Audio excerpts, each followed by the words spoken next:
Welcome and hello. So today I'm going to talk to you a little bit about considerations for selling direct to consumer through e-commerce.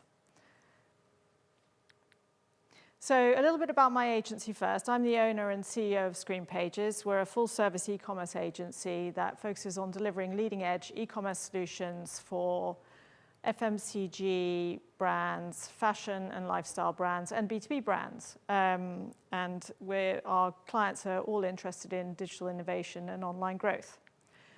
So over the years, we've developed a number of skills in a variety of areas, all of which are important for direct consumer e-commerce.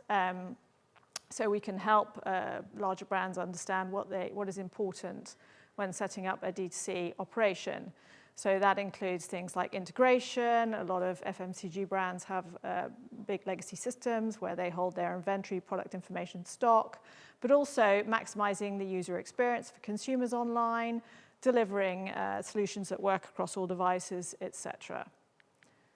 So let's start with a bit of a definition of D2C e-commerce. So it's a low barrier to entry strategy that allows manufacturers and CPG brands to sell direct to the consumer.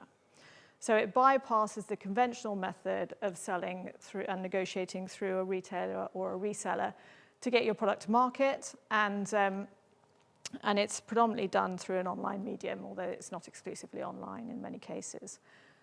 So you're effectively removing a series of steps in the chain of servicing the consumer. So why should you consider it? Well, one of the main reasons when we did a poll on this was that a lot of FMCG brands don't understand or have any direct communication with their customers, and they're reliant on the middleman, so the retailer or the wholesaler, to tell them what the consumer wants. But having that direct relationship, selling direct to consumer, allows you to ask the customers what they like, to see what products are selling through, and to feed that back into your product development strategy, which is very important for a lot of these big brands.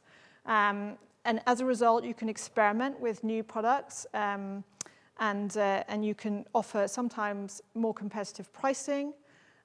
In some cases, it will allow you to an increase in profitability. You'll be less dependent on a single route to market, which, as we all know, has been very disruptive during COVID.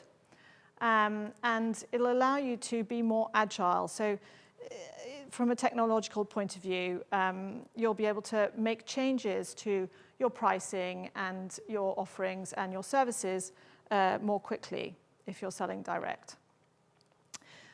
But a lot of you are dependent on trade customers, and obviously they've been very loyal to you and they've been part of building your business, so you don't want to upset them. You need to understand how it's going to impact them. Don't compete with them, but complement. So I've got a few examples in a minute of brands that have done this very successfully, but one of the things that it's important to explain to your traditional trade customer is that actually, if you're promoting your goods direct to consumers on the internet, it will also drive demand for those goods in store. So it can benefit them in some cases, especially if you're launching a new product range and that's advertised on social or whatnot. They'll then look for that product in the local supermarket or through the traditional ways that they have historically purchased from you.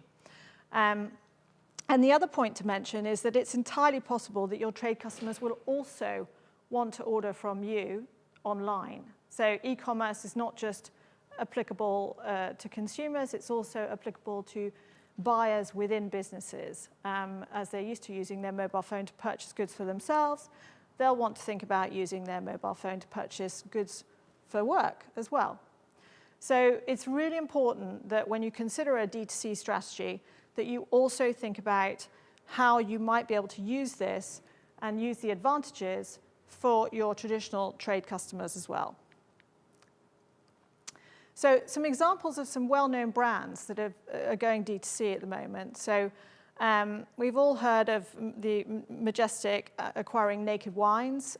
So Naked Wines is a business that allowed the sort of vineyards to sell direct to consumer through this platform, and it's been extremely successful to the point where Majestic decided to buy them recently. Princes also decided recently to allow consumers to purchase bundles of products direct from them rather than having to sort of buy through the supermarkets. Joe and Steph's popcorn, really delicious popcorn flavors, by the way, if you're interested in popcorn like I am. So they initially were selling only through trade, and now they're selling direct. And then that well-known brand that we all know, Heinz. Heinz launched an initiative called Heinz to Home, where you can order a big box of, a very large quantity of bundles of your favorite baked beans and sauces and ketchups and mayonnaises and so on and so forth. So, and then finally, Brew Crew, where you can order your coffee pods direct to home. So Cafe Pod is the name of the company there. So I'm going to go into a bit more detail about all the things that you need to consider, because there's a lot to consider. It's not just about building a website when you're going direct to consumer. So the first thing is, what products should you sell online? Now, obviously, there's no point in Heinz selling the individual tin of baked beans or even 6 tins of baked beans. They need to have an offering which is slightly different from what your average consumer would go and expect to get in their weekly shop from the supermarket. You need to think about how you're going to take payment online, and that's really important because the ways that people want to pay online are very different. They're similar, but also very different. So we have payment methods like Apple Pay, Google Pay, and a lot of consumers want to use those payment methods, not just in store, but increasingly online. So you need to think about the end-to-end consumer experience as well. So it's not just about taking the order. What happens after you've taken the order? And I'll go into detail about that. How do you get people to tell their friends about your sort of direct consumer offering? That's really important, or you could spend a huge amount of money on marketing. And then you also need to consider what devices customers are going to be using to access your website. So, it's not just about, they're not just going to use their iPad or their desktop computer. They'll be using a variety of mobile devices. And then the final point I'm going to talk about is something called SEO, or search engine optimization, which is very important. So going into a bit more detail about what products to sell online.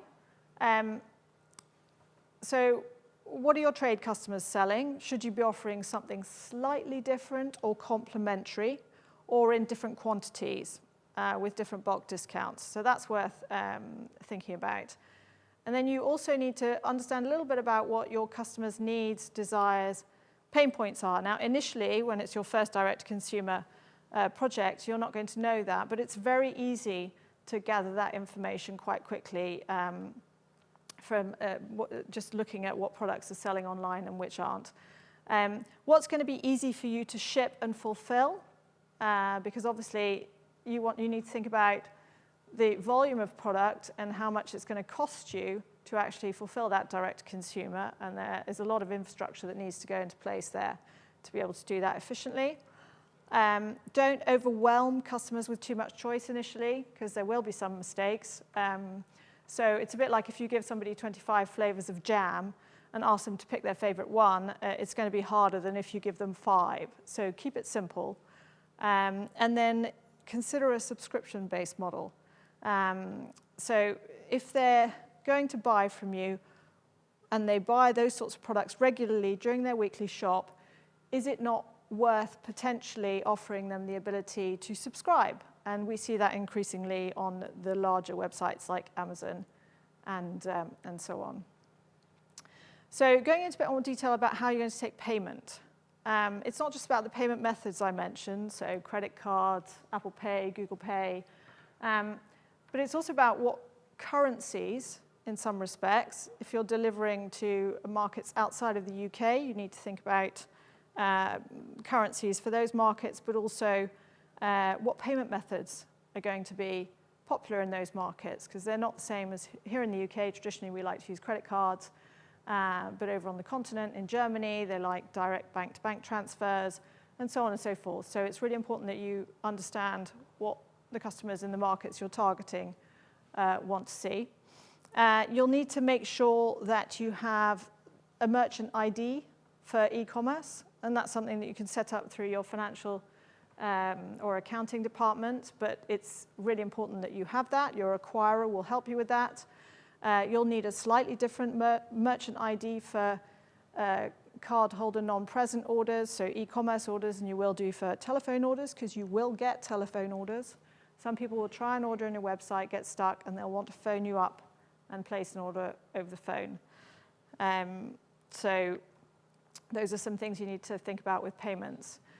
With regards to the end-to-end experience, you need to think about what happens when they're sort of on their smartphone and they're searching for, let's say, barbecue sauce baked beans, and they come to your site for the first time. You need to think about capturing that customer so you can market to them moving forward. So what are you going to capture from them? Well, if they order from you, that's fine. You've got their details. But if they don't the first time they come to your site, then you need to capture an email address, for example, or a phone number. What happens after they place the order? Do you need to just ignore them and hope that they don't call you up and ask where their order is? No, obviously not. You've got to tell them, thank you for your order. Then you've got to tell them your order's on its way. And then you've got to tell them your order's been delivered, and all of those things that people have known to expect from e-commerce. And those things can be automated, but they need to be thought through. And then you also need to think, depending on what you're selling, about how you're going to accept a return. So some customers will want to return things, and they'll be used to some pretty attractive returns offerings, so free returns or free collection or whatnot. So you've got to think about what you can offer and how you can organize yourself to do that efficiently. How are you going to fulfill? Are you going to do free delivery, pick up from store, express delivery for a bit of extra money, or collect plus, or there's a variety of different ways that customers will want to actually get their goods delivered to them. You'll also need to think about the paperwork. So they'll expect a certain amount of paperwork, and that's digital paperwork like emails, order confirmations, but also an actual sort of picking and packing list. And then the most important thing is don't neglect the packaging aspect. So you need to think about wowing the customer when it's delivered to their door. It can't just turn up in a dirty old Jiffy bag, or they won't order from you again. So moving on to how you incentivize customers to promote you. Well, you can, like I said earlier, you can spend a lot of money on marketing, or you can ask them to tell their friends. Or offer them 10% discount if they want to sign up to your newsletters, telling them all about your fabulous products. Or you can ask them to review your products and then share those reviews on lots of sort of public review platforms. But you can also reward them with either points, discounts, or free products through a loyalty program. And it's definitely something that consumers have come to expect, loyalty programs, as a result of Amazon Prime, for example, which is probably the most successful loyalty program in the world. So once you've sort of considered the end-to-end experience and researched all the things you need to do, it's important that you think about what technology you're going to use to deliver this, because as I said earlier, you're delivering this to a variety of consumers across a variety of screen sizes and a variety of devices, and it's got to work across all of them. Nobody has one type of customer with one type of mobile phone. They'll have a mixture of iPhones and Android devices and so on and so forth. So it's really important that you adopt a piece of technology to deliver your e-commerce solution that's future-proof in that respect. And then I mentioned SEO, or search engine optimization. So just for those who don't know what that is, it's how do I make sure that my products, so my baked beans or my coffee pods or my T-shirts, rank well in Google and in the other search engines. When a customer is searching for something online, I want to make sure that my website gets listed. And that's what search engine optimization is all about. So you've got to adopt a technology platform that will allow you to rank well in search engines. And that's become all about site speed, and usability on mobile devices more recently. So you need to definitely talk to somebody about the best platform and the most future-proof platform to deliver this. So a quick case study, which is an example of a brand that we delivered a direct-to-consumer initiative for in under 2 months in the Middle East. It was a fruit and veg wholesaler who wanted to actually deliver their fresh fruit and veg and juices and other groceries to direct-to-consumer during the first lockdown last March 2020. So we spun up a new direct-to-consumer initiative for them in under 2 months, and it's been hugely successful.